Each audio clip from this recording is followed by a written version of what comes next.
Hello, my name is Eddie Tofpik. I'm Head of Technical Analysis and Senior Markets Analyst at ADM Investor Services International Limited. And here is your daily technical analysis of foreign exchange markets. Euro-dollar. A third bullish white soldier yesterday, and perhaps most interestingly, a first close above the flatlining medium moving average, currently 108.02. The base of the action was on the May 2020 low at 107.66, whilst the top side was capped by the also flatlining short medium moving average, currently 108.77. The market has consolidated and built up from the February to date bull channel.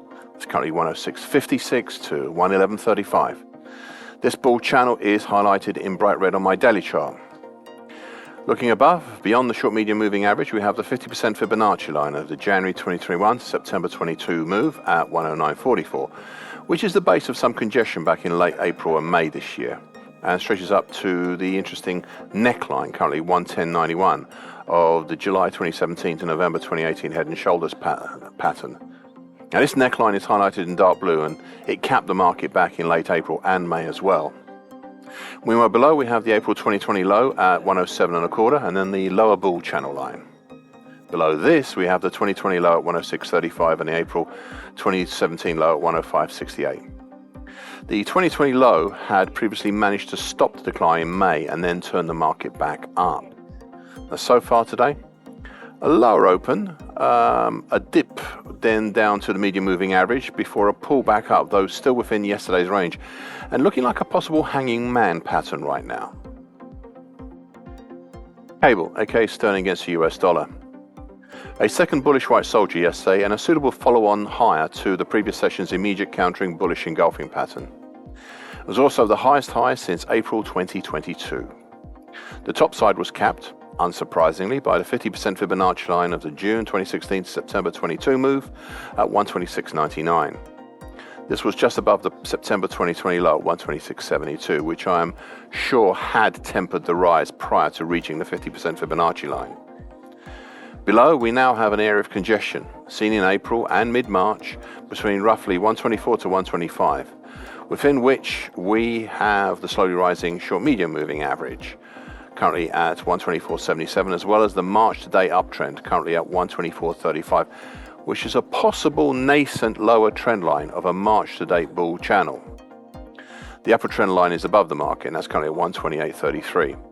That's just below the highlighted in dark blue July 2021 to date optimized downtrend, currently 129.14. Now, so far today, either side of yesterday's close, but seemingly having difficulties in pushing up through the September 2020 low at 126.72 overhead. Euro sterling.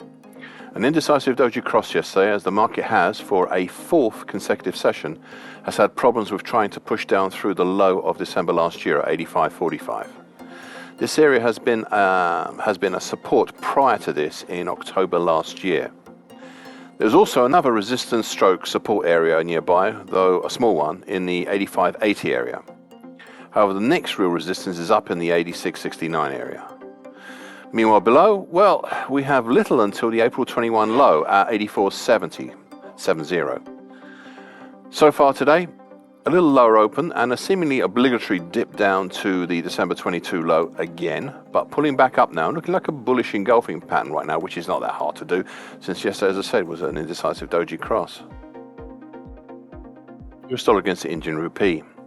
A fifth bearish black crow yesterday, and if you needed any further confirmation that the market had peaked and crested at the upper trendline extension of the old January to May ascending triangle, currently at 82.95, and that's highlighted in dark blue on my daily chart, well, yesterday was it. Prices are also back inside the seemingly repaired, though personally I believe it's still a little bit suspect, broken upper time on, that's currently at 82.53, of the October 2022 to January 2023 mildly bearish shift pitchfork. That's highlighted in dark green on my daily chart.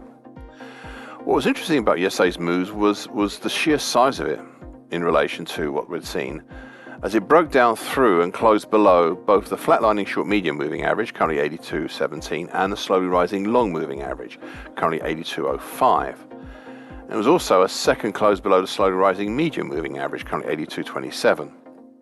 However, to be contrary to this, we still have the previously highlighted recent bow tie formation of the short moving average, currently 82.47, the short medium moving average, and the medium moving averages. This triple crossover pattern set up the opportunity for an immediate move higher back when they crossed in late May, as the moving averages went in and out of the bow tie in the right order and were mainly pointing higher. Additionally, the theory indicates that between 20 to 25 sessions after the crossover, we may see a move in the direction of the bow tie as a result. Thus, between the 20th to 27th of June, look out for such a move, potential move. Going back a bit, we still have, though I am perplexed by its lack of influence here, the ascending triangle formed between January to May, highlighted in dark blue on my daily chart. The market's having difficulties in interpreting this pattern. Below, we now have support, and it's not just the lesser Fibonacci lines 81.63, but also congestion down around there, seen in May, April, and March, as the next significant support zone below. Now, so far today, an open right on the long moving average, before a move up through the long and short medium moving averages, only to stop and then fall down away from the medium moving average overhead. We're back now around the long moving average again, and looking like an indecisive spinning top right now. US dollar against the Brazilian real. Bearish engulfing pattern yesterday, if only just, which, to be honest, wasn't that hard, given that the previous session was an indecisive doji cross. It was also the third close below the middle tine of the broken and since seemingly repaired late July, late September 2022 bearish shift pitchfork. This pitchfork is highlighted in dark blue on my daily chart. However, more importantly, it was the first move down and close below not only the 50% Fibonacci line of the June 2019 to May 2020 move at 484.26, but perhaps more importantly, it was a first move down and close below what appears to have been, appears still to be, a highly influential November 2022 to date bear channel, currently at 482.39 to 530.63. This is highlighted in bright red on my daily chart. At the moment, this has just been a breach. The actions over the next few days will determine whether it is a true break below. Further down, we now have the 50% Fibonacci line of the older October 2019 to May 2020 move at 496.61 as the next support, with a lesser Fibonacci line at 472.92 below that. It's worth remembering, after all this time, we still have sitting over all of this action the shadow of the monthly key reversal down we saw in January. US dollar against the Mexican peso. A second bearish black crow yesterday, with the lowest low and low close since April 2016.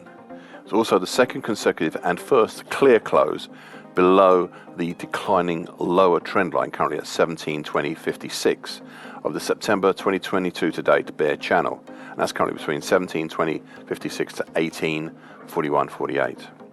The move down halted at the next immediate support below, which is the March 2016 low at 17.09.23. Below this, we have the April 2016 low at 17.03.89, and then congestion at 16.99.87. Meanwhile, above the lower trend line, the next resistance is the July 2017 low at 17.43.62. Okay, so right now I'm still looking at this move down below this trend line as a breach rather than a break of the big bear channel. It'll be interesting to see if this is converted into a break below or if it repairs itself instead. Now, so far, I moved back up to the broken trend line overhead, but no more than that right now. To be honest, we're actually looking a little bit like an inverted hammer, but it's still early yet. There's a lot of support below and a lot of resistance above. Thank you for listening. This short version broadcast gives essential market patterns and consequences. Please be aware of the risk disclaimer posted both at the front and the back of this broadcast. Copyright is Tofpik and ADM Investor Services International Limited. And here comes the final important bit.